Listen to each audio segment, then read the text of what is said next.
Envelhecer pode ser um processo desafiador para muitas mulheres, mas para você envelhecer com graça e confiança, a chave está no amor próprio. Hoje, na nossa série sobre o envelhecimento feminino, nós vamos explorar as reflexões da escritora e poetisa Maya Angelou sobre como cultivar o amor próprio ao longo da vida.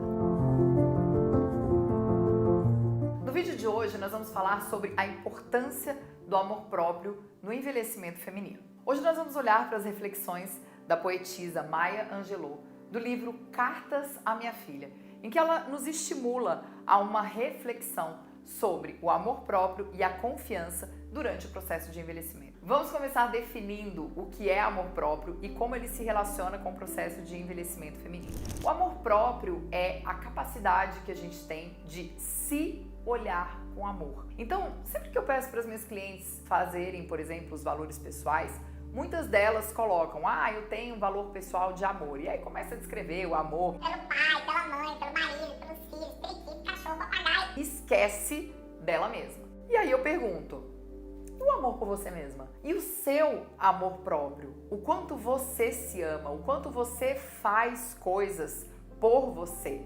Porque tudo isso entra no conceito de amor próprio. E como é que esse amor próprio ajuda a gente a encarar o envelhecimento? O amor próprio é como se fosse um tronco que estivesse aqui dentro da gente. Tem uma autora que eu gosto muito de um livro chamado Indomável, que ela diz o seguinte, que esse amor próprio, ele constrói a nossa árvore de toque. A nossa árvore de toque é aquela árvore que quando a gente está perdido na floresta, a gente segura nela para que quem está buscando a gente para fazer o resgate nos encontre. E o amor próprio, ele é assim. Ele funciona como a nossa árvore de toque. É para onde a gente volta quando as coisas estão meio nebulosas e turbulentas na nossa vida. E o que não é o processo de envelhecimento feminino, senão um processo de nebulosidade.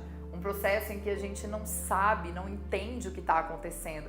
Eu encaro muito o envelhecimento e a menopausa como a adolescência. Eu costumo dizer que a minha filha, ela já está num corpo de mulher, mas a cabeça ainda é de criança. Ela não entende direito que ela está num corpo de mulher. E eu acho que a mesma coisa acontece com a gente, principalmente hoje. A gente tem muita informação, muito acesso a conteúdos para que a gente possa, enfim, trabalhar a cabeça e ficar cada vez mais jovem, de mente. Tem o lifelong learning, então a gente já sabe que os nossos neurônios trabalham a nosso favor. Então eu acho que quando a gente entra na menopausa, é como se o nosso corpo não conseguisse acompanhar a nossa cabeça.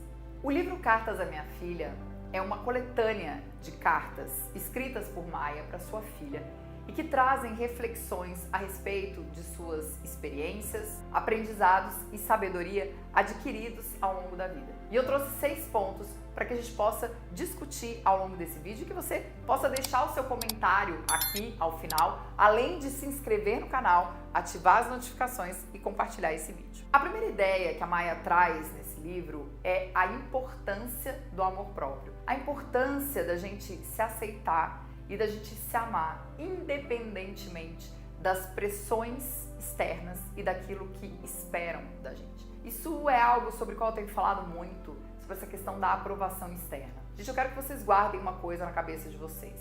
Sistemicamente, quando a gente pensa na aprovação o tempo todo, a gente está querendo algo que a gente não teve na nossa infância. Então, quando eu tô o tempo todo nessa exigência, nessa busca pela aprovação, o que eu digo para as minhas alunas e para as minhas clientes é o seguinte: volta o seu olhar um pouquinho para sua mãe e para o seu pai. Veja como você os trata, veja como você se refere a eles. Veja se você está numa postura de exigência diante deles, porque quando a gente se coloca numa postura de exigência diante dos nossos pais, a gente se coloca numa postura de exigência diante da vida. E o tempo todo a gente fica buscando essa aprovação. Então é a aprovação do chefe, do marido, da amiga, aprovações essas que nunca vão suprir aquilo que você quer, porque aquilo que você quer estava lá atrás. Então o amor próprio de uma adulta, de uma mulher adulta, ele precisa independer do julgamento do outro, da aprovação do outro e das pressões externas que ficam dizendo o tempo todo para que a gente seja cada vez mais jovem e cada vez mais bonita. O segundo ponto que ela traz é a valorização das diferenças. O quanto você é capaz de lidar com as diferenças. O que a gente vê hoje, está muito ligado ao primeiro ponto, é as mulheres, quando elas estão mais velhas, elas são excluídas. Isso é algo que é muito presente, é um etarismo mesmo que existe em relação às mulheres. Eu acho que por isso existe essa busca tão incessante pela aparência mais jovem. Então, é a barriga sarada, é o uso de hormônios, é a quantidade de preenchimento. Por quê? Porque se eu não for nova, eu não me sinto pertencente. Se eu não tiver a aparência de uma mulher nova, é como se eu não pertencesse a esse núcleo que as pessoas colocam como um núcleo normal. Então, essa valorização das diferenças, e olha que é um livro escrito há muito tempo, tá, gente? Então, pensa que isso já não é de agora. Essa valorização das diferenças já é algo que se vem falando há muito tempo. E aí a minha questão para você é como você lida com as diferenças, não só de você para com o mundo, mas de você para com você mesma. Então, quando eu olho que eu tô envelhecendo e vejo que eu tô ficando diferente de todas as outras, como é que eu me sinto? Quais são as pessoas que eu sigo, por exemplo, na internet? Eu sigo mulheres da minha idade ou eu sigo mulheres mais novas com quem eu fico me comparando e o tempo todo pensando, ah, mas eu tô velha, ah, mas eu não consigo, ah, mas olha o corpo dela e olha o meu. Então, qual é essa ambiência que você cria, às vezes até dentro das suas próprias redes sociais, em relação a pessoas que você segue? Elas te levam pro mais ou elas te levam pro menos? Elas te levam pro movimento de comparação ou para o movimento de aceitação? Isso é algo importante para você pensar. O terceiro ponto que a Maia traz nas cartas à filha é a busca pelo conhecimento. Então ela ressalta o quanto é importante a gente se conhecer para que a gente possa olhar para as diferenças e para que a gente possa sentir esse amor por a gente mesma. Então eu sempre digo que o autoconhecimento, ele é poder. Quando a gente se conhece, a gente consegue trazer uma força mesmo de dentro da gente, porque a gente consegue conhecer e reconhecer as nossas qualidades e não só trazer aquele pergaminho de defeito. Quando alguém pergunta quais são suas qualidades, Eu não sei dizer, eu não reconheci uma qualidade, eu não sinto nenhuma força em mim. Então o autoconhecimento, ele traz esse movimento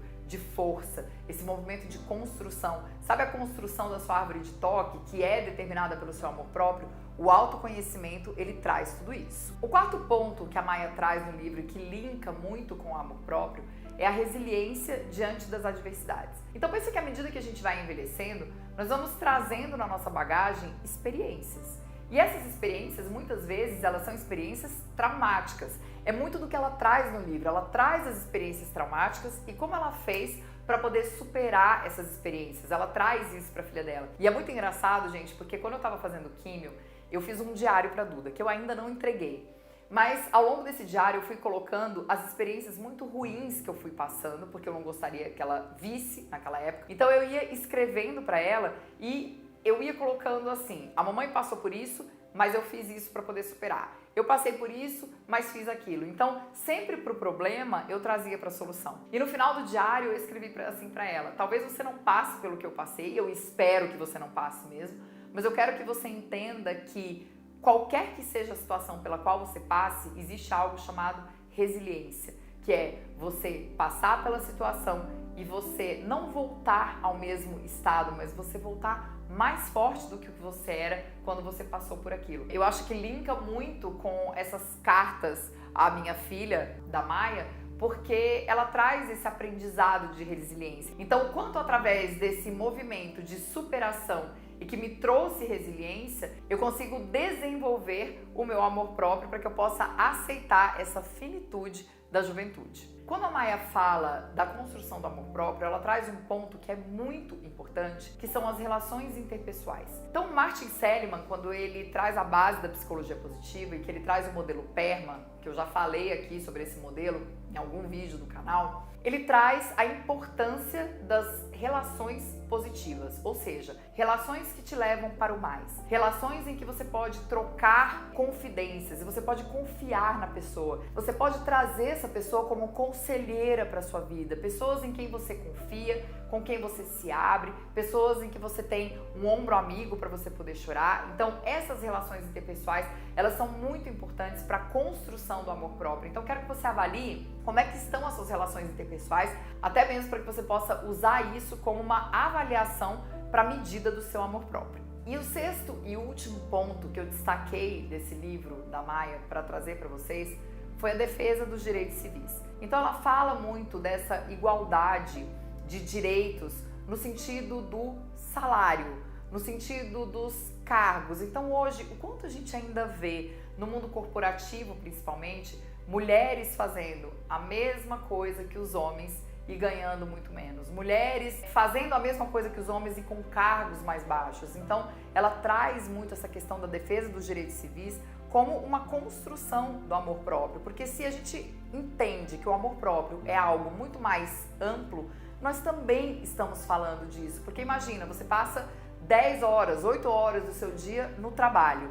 E quando você se percebe no movimento de estar fazendo a mesma coisa que um homem, por exemplo, e você não consegue ter uma promoção, você não tem o mesmo salário, ele é promovido e você fica aqui embaixo, como é que você acha que fica a sua percepção de amor próprio? Então, ela traz essas reflexões que são muito importantes em relação à defesa dos direitos civis no livro Cartas para Minha Filha.